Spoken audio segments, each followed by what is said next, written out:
여러분 안녕하십니까? 저는 마제사랑병원의 변재용 원장입니다. 오늘은 발바닥에 치료가 잘 안 되는 병이 하나 있거든요. 여러분도 족저근막염이라고 들어보셨어요? 아마 이 영상을 보시는 분들은 아마 한 번 정도는 들어보셨을 것 같고요. 오늘은 발바닥 통증 중에 잘 해결이 안 되는 족저근막염에 대해서 어떤 병인지 한번 설명을 해드리고요. 오늘은 수술에 대한 내용도 같이 소개를 해드릴까 합니다. 족저근막염은 발바닥에 아치를 만들어주는, 이게 대부분 사람들 보면 발바닥에 아치가 이게 올라가 있지 않습니까? 그 발바닥 아치를 이루고 있는 근막이 있거든요. 그것을 우리가 이제 족저근막이라고 하고, 족저근막에 생기는 염증이 이제 족저근막염인데, 주로 생기는 부위는 그림에서 보이는 바와 같이 족저근막이 있고 종골이라고 하는 뒤꿈치에 뼈가 있거든요. 뼈에 붙는 그 부착 부위에 발생이 되는 경우가 가장 흔한데, 간혹 가다가 족저근막염 그 자체에도 통증을 호소하는 분들이 있습니다. 족저근막염의 그 증상은 한 번 아파본 분들은 그걸 알아요. 저도 예전에 족저근막염으로 한동안 이게 좀 불편한 적이 있었거든요. 그래서 저 또한 족저근막염의 증상을 잘 알고 있는데, 대부분의 통증은 앞서 말씀드렸듯이 뒤꿈치에 국한이 됩니다. 그리고 그 통증의 그 부위는 족저근막이 뼈에 부착하는 그 부위인데, 그럼 그 통증은 주로 언제 생기냐? 첫발을 내디딜 때 통증이 아주 심하거든요.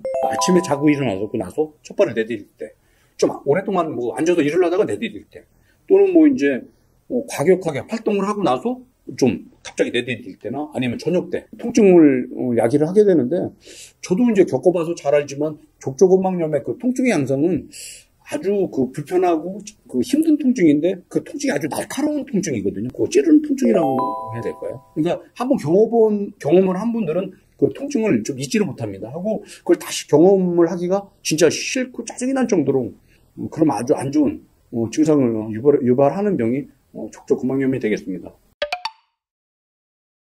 지금 보시는 것은 이제 꽤 만성적인 족저근막염 환자분의 엑스레이가 되는데, 족저근막염이 오래되면은 날카롭게 뼈가 자랍니다. 족저근막 부착하는 부위에 뼈가 자라게 되는데, 지금 사진에도 보시면은 그 원 안에 뾰족하게 자라 있는 것을 볼 수가 있지 않습니까? 대부분 이 족저근막염인 경우에 뼈가 자란다는 것은 병이 오래됐다는 것을 의미를 하는데, 뼈가 자랐다면은 만성적이고 치료가 잘 안 된다는 그런 뜻으로 이제 이해를 하시면 될 것 같습니다. 사실 족저근막을 치료할 때 초기부터 MRI를 찍을 필요는 없는데, 흔하게 하는 것은 이제 초음파 검사를 하면은 붓고 반대편에 비해서 이제 주위에 이제 부어 있거나 근막의 두께가 이게 두꺼운 것을 볼 수가 있으면서 이제 진단을 하고 치료에 이제 도움을 받게 되는데, 아주 심하거나 오래된 분들, 아니면 이제 너무 이제 통증도 심하고 오래되고 그래서 수술이 필요한 분들인 경우에 이제 MRI를 찍게 되는데, 지금 보시는 사진이 만성적인 족저근막염 환자의 MRI 사진이 되는데, 좌측에 있는 원안의 사진에 보면은 그 중앙에 하얗게 이렇게 뾰족하게 자라있는 것이 그 뼈가 되겠고요. 그 아래쪽에 검은 층이 족저근막염이 되는데, 주위에 있는 그 검은 층보다 두꺼운 것을 볼 수가 있지 않습니까? 이게 염증 때문에 부어 있는 것이 되는데, 오른쪽에 있는 그 사진은 그 면을 직각으로 자른 또 다른 이제 MRI 사진이 되는데, 보면은 뼈도 자라 있고 중앙에 그 아래쪽으로 검게 있는 족저근막염을 볼 수가 있는데, 이렇게 MRI 찍게 되면은 이제 안에 염증의 정도를 확인할 수가 있게 되겠습니다. 족저근막염의 사실 대부분의 환자들은 저 개인적으로는 비수술적인 치료로 치료해서 많이 좋아지고 있거든요. 이제 대표적으로 이제 치료하는 방법이, 저 같은 경우는 초음파를 이용해서 염증이 있는 족저근막에 직접 증식 치료를 이용해서 주사 치료를 하고 있는데 상당히 효과가 좋습니다. 지금 그림에서 보시는 것이 초음파를 이용해서 발 뒤꿈치에 직접 증식 치료를 이용한 주사 치료를 하는 것이 되겠고요. 저는 이제 치료에 체외 충격파도 이용을 하긴 하는데, 처음부터 체외 충격파를 이용하지는 않고 주사나 약물을 이용해서 염증을 좀 가라앉혀서 환자분이 통증이 좀 가라앉고 염증이 가라앉으면은 그때 체외 충격파를 이용을 하게 되는데, 이제 또 한 가지 이제 중요한 치료도 되고 예방도 될 수가 있는 건데, 저도 앞서 말씀드렸듯이 제가 이제 족저근막염을 한번 알아봤다고 말씀을 드렸지 않습니까? 지금 저는 이제 증상이 크게 없는데, 지금 이제 재발이 안 되는 이유가, 저는 이제 지금 보여드리려고 하는 이 패드라고 생각을 하고 있거든요. 이제 인솔이라고도 하고 이제 패드라고도 하는데, 발바닥 아치를 잡아주는 체중을 이렇게 딱 발을 내디뎠을 때 이제 이 패드에 그 아치를 잡아주는 그 부위가 볼록하게 이게 부풀어 오릅니다. 그렇게 되면서 아치를 체중을 지탱해주는 역할을 하는 이런 패드를 외래에서 처방을 하고 있는데, 저도 많이 효과를 봤지만 이 패드를 쓰셔가지고 아주 만성적으로 이게 오래된 분들이 아니라면 대부분 효과를 많이 보고 있어서 저는 적극적으로 처방을 해서 쓰고 있습니다. 일단은 주사나 약물의 효과가 없어야 되겠죠. 증상이 일단은 치료가 안 되는데, 증상의 그 기간이 한 6개월 이상은 좀 오래된 분들, 그리고 그 통증의 정도가 너무 심해서 일상생활이 불편하고 힘들 때, 이럴 때 이제 수술을 고려해야 되는데, 아마 이 동영상을 보시는 분들 중에서도 나는 이제 족저구멍염으로 이제 치료를 병원에서 오랫동안 했는데 그 의사분은 수술을 잘 권하지 않던데 할 수도 있는데, 맞습니다. 이 족저구멍염에 대한 수술적인 치료가 절개를 이용한 수술을 한다면은 수술도 조금 좀 힘들 수도 있지만 아무래도 발바닥에 칼을 대니까 그 후유증이 남을 수가 있고 염증도 생길 수가 있기 때문에 정형외과 의사분들이 사실 족저구멍염에 대한 수술은 이렇게 선호하지 않거든요. 그런 이유 때문에 아마 많은 의사분들이 많은 병원에서 수술을 권하지 않는다고 이해를 하시면 될 것 같고요.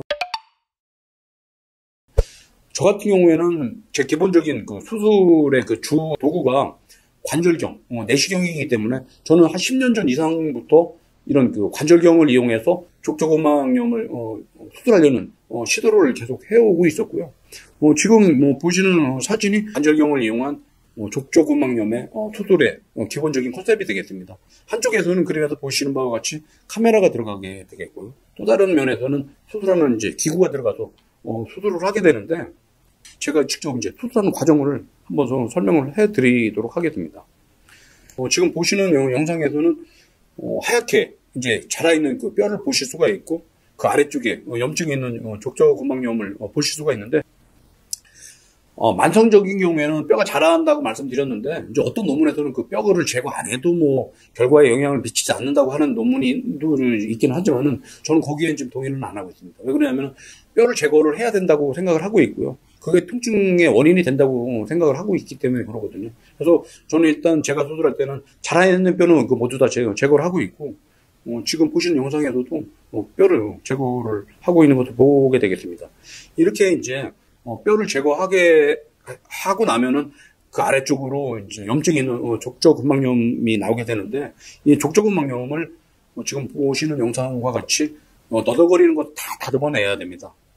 이제 다듬어내는데, 저는 이제 한 반 정도 안쪽에 있는 족저근막은 종굴로부터 분리를 시키는 것이 옳다고 생각을 하고 있고, 그렇게 수술을 하고 있고요.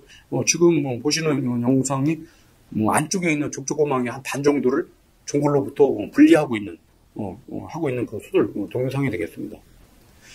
이제 이렇게 되면 수술을 다 마치게 되겠고요. 지금 보시는 바와 같이 뼈도 다 제거가 됐고, 안쪽에 한 반 정도의 족저근막은 뼈로부터 완전히 분리가 돼서 이렇게 염증을 제거하는 조직들이 다 치료가 된 수술 동영상을 보고 계십니다. 지금 보시는 것은 수술 후에 촬영한 수술 전후 비교 엑스레이가 되겠는데, 좌측에는 같은 환자에서 뼈가 자라 있었다면 우측에는 뼈가 제거가 된 걸 볼 수가 있고요. 대부분 이제 이렇게 수술하게 되면은 염증이 심했던 분들은 한 3주 고정을 하고, 그러지 않은 분들은 한 2주 정도 이제 고정 치료를 하는데, 요즘에는 수술한 분들이 다 만족스러워 하세요. 오늘은 족저근막염에 대한 저희 병원에 시행하고 있는 내시경 수술을 이용한 수술법을 소개시켜 드렸습니다. 감사합니다.